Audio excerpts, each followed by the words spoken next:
جب حضرت موسیٰ علیہ السلام 6 لاکھ بنی اسرائیل کے افراد کے ساتھ میدان طیہ میں مقیم تھے تو اللہ تعالیٰ نے ان لوگوں کے کھانے کے لیے آسمان سے 2 کھانے اتارے،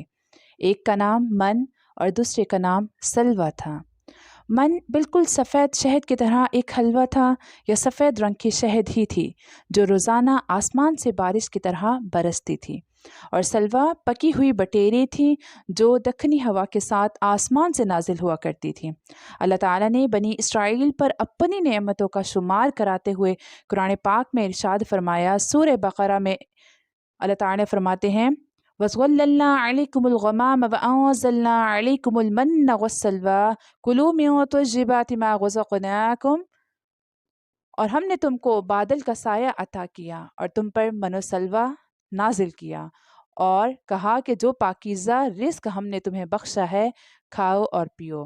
اس من و سلویٰ کے بارے میں حضرت موسیٰ علیہ السلام کا یہ حکم تھا کہ روزانہ تم لوگ اس کو کھا لیا کرو اور کل کے لیے ہرگز اس کا ذخیرہ مت کرنا، مگر بعض ضعیف الاعتقاد لوگوں کو یہ